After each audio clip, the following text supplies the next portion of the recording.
I'm here to talk about why I think everyone should be bossy and proud. So first I'm going to put a little context to it. How many of you have heard about the Ban Bossy campaign? Okay, so a good number of you. So Sheryl Sandberg has written a book, Lean In, and March of this year was the one-year anniversary of Lean In. The first thing to say is, while I might be an anti-Lean In activist, I am not anti-Sheryl. I think the fact that she's written the book, the fact that I'm up here talking about this is fantastic. She's brought this conversation to the forefront, a conversation we've been having for a very long time.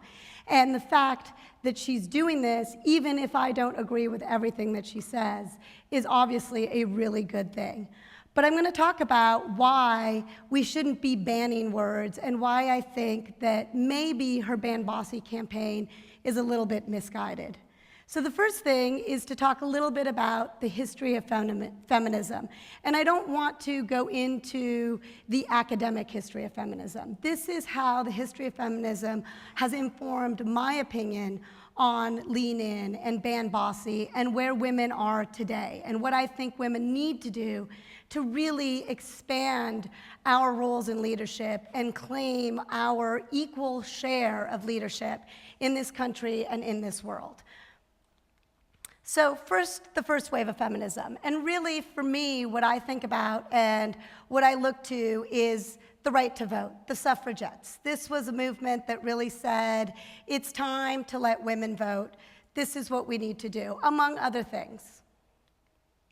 The second wave of feminism, as I look at it and as it informs what I see is wrong with Ban Bossy, is really about that power suit, right? It's a lot of women who really said, we can be just like men.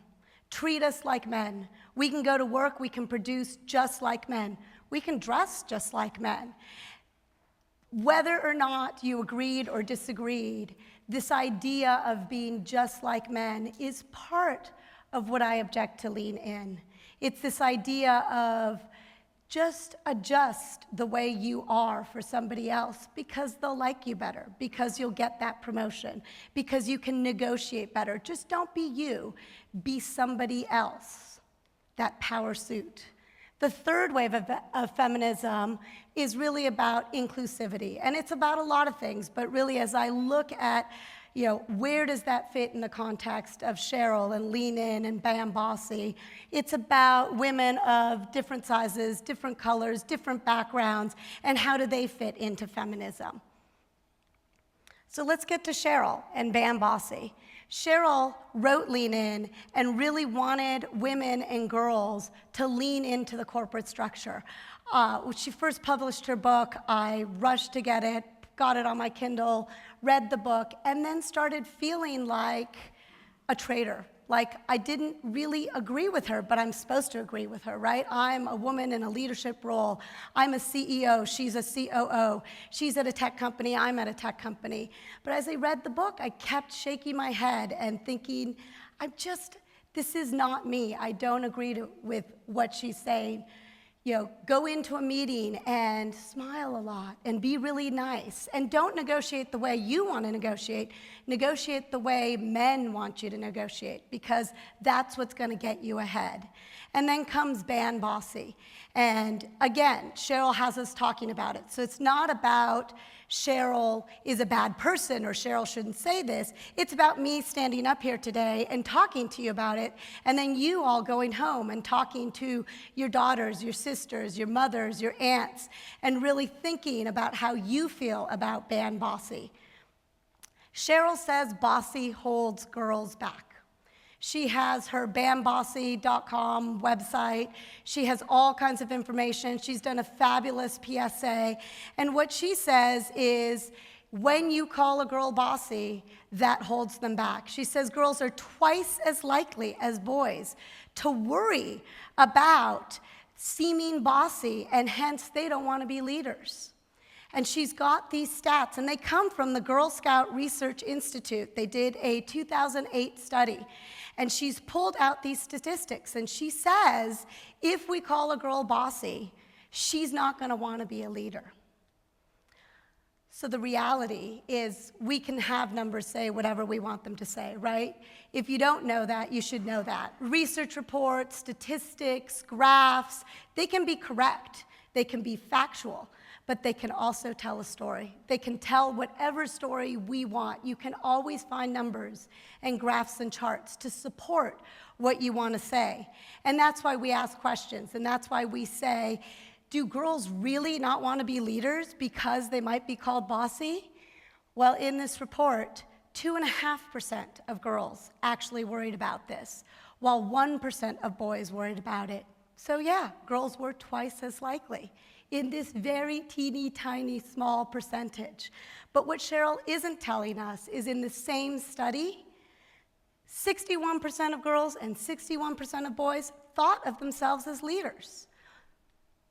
31% of girls and 27% of boys thought of themselves as highly motivated. 40% of girls, while only 35% of boys, thought of themselves as responsible in this same study.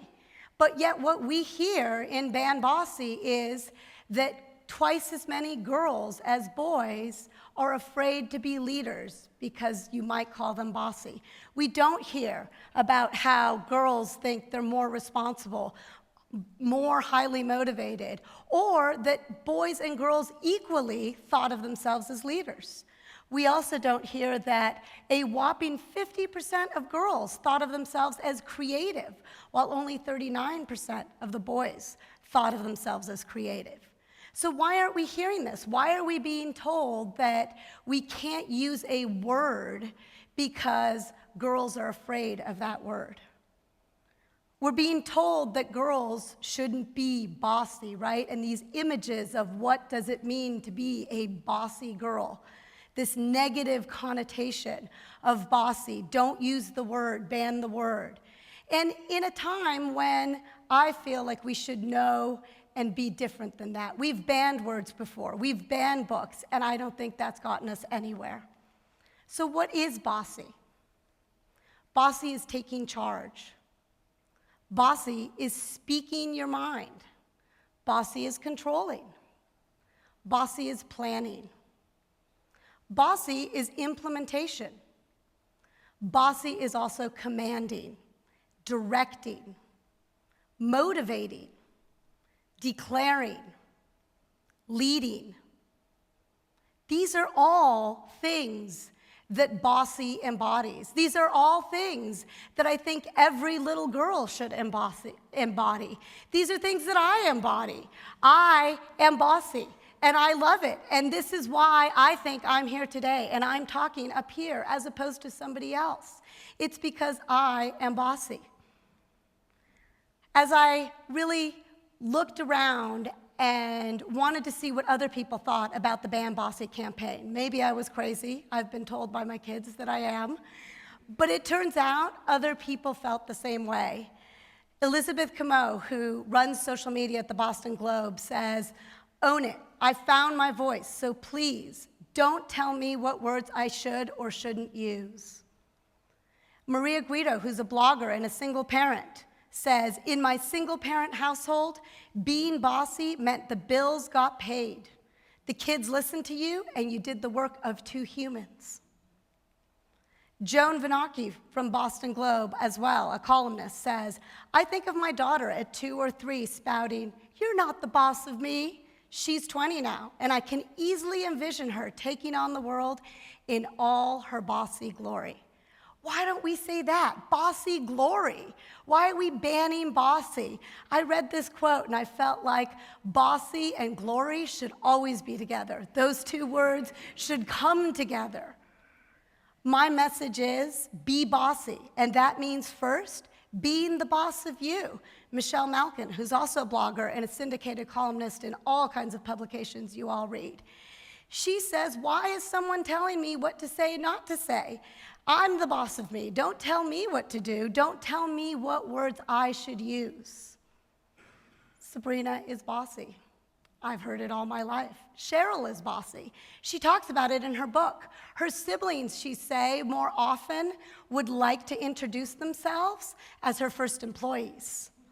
right? She was bossy. She talks about how in her book, people called her bossy. Let's see where Cheryl is today. Beyonce, who's part of the Ban Bossy campaign, is also bossy. Michelle Obama, also part of the campaign, is bossy. Condoleezza Rice is bossy.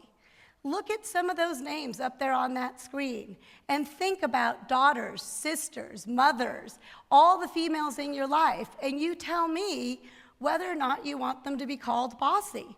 These women were all called bossy, and here they are today. They've made it. They are leaders. They are changing the statistics for women, yet they want us to stop using the word bossy. I say it's time for a fourth wave. I say we don't ban the word bossy. I say it's time to embrace bossy. Why not tell little girls that they can be who they want? And why do you want to potentially scare a little girl? Tell her that by being bossy, people might not like her, right? That's what that stat says from the Girl Scout report, right? It doesn't say be a leader. It says to a little girl who might not even have thought about it, you might not want to be bossy. A little girl doesn't understand the word. A little girl thinks, wow, people say I shouldn't do that. They don't say, oh, don't call me that name. They say, why are people calling me bossy? Maybe I shouldn't act that way. So I say it's time for a fourth wave for women to say it's about being who we are. It's not about being in a power suit in a man's world. It's not about pretending that we must conform in order to succeed. It's not about saying when you go into a job and you negotiate, smile a lot. I'll smile if I want to smile, and if I don't want to smile, I won't smile. And if you don't give me the job, it's your problem, not my problem. I say embrace bossy. Don't apologize. We're constantly apologizing for who we are and what we are. You know, how many times have you heard a woman say, oh no, I'm not available for that meeting tomorrow, instead of saying, actually, I'm going to my 3-year-old's play at the preschool. We don't say that. We apologize constantly. Embrace fear. Be out there loud and obnoxious if you need to about who you are. And it's scary sometimes, right? I think about the label of the anti-lean-in activist, and I go, oh boy, what is Cheryl going to think? What if I meet her one day? Maybe she won't like me. And then I say, you know what? Embrace the fear. This is who I am. This is what I believe. I'm not going to be afraid to say what I believe. And the more I do it, the more I do it. Vote with your feet. If someone is in a situation and isn't respected and can't go in and be who they want, if a woman isn't getting where she needs, doesn't have the flexibility that she wants, is told you can't do this, you can't do that. If a woman is told, don't bring your 4-year-old to your TED Talk, he's in the 4th row here.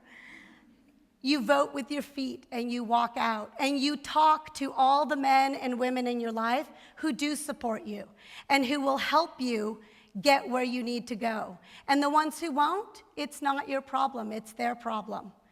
And then we change the stats. Only 17% of the US Congress is women. Only 3% of the Fortune 500 CEOs.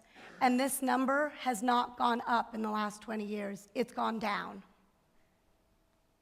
Only 7% of tech founders, and I put that stat up because that's me. I'm a tech founder. I am a woman. Only 7% are women. We have to embrace the power of women. We have to say, it's time to understand what we bring to the table that's different, that's unique, that is different than what men are. And men want that and like that. And if they don't, we vote with our feet. At this point, women are founding businesses at 1.5 times the national average. That means 1.5 times everybody else. Women are doing that today. Women-operated venture-backed companies have 12% higher revenue, yet women aren't getting funded. It's a simple financial business decision. It's not about women and men, right?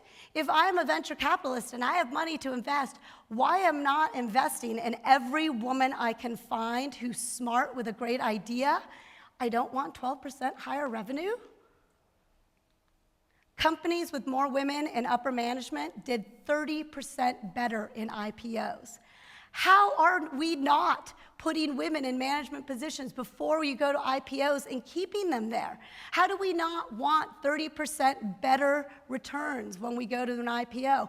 Why is it about anything except the financial benefit? Let's just put it there. Men who don't want to embrace this, men who say women can't, women don't, women shouldn't, don't they want to make more money? Let's just go down to the basic business principles. I'm here to tell you that it's time for that fourth wave. It's time to be bossy and to embrace that and to say, if someone doesn't listen to me, if someone says I can't, I shouldn't, please don't, then let's go to the stats. Let's use the stats in the same way Lean In and Cheryl and everybody else is using them. Let's tell them about how their companies, their business, their politics will be better. There are statistics to prove it if women are in there. And let's allow women to bring their children to work, to do what they need to do in order to succeed and to change those statistics. It's about being bossy, being proud to be bossy, and putting your name up there with Condoleezza Rice and Sheryl Sandberg and Michelle Obama and everybody else. So that really is my message today. I want every girl to hear, and every boy as well. Bossy is not just a word. Bossy is an attitude. It is a behavior. And while it can be negative in some connotations, when I look at the women who tell me don't use that word, I say, but you were called that word, and look at where you are today. So let's be bossy. Let's embrace bossy. Thank you very much.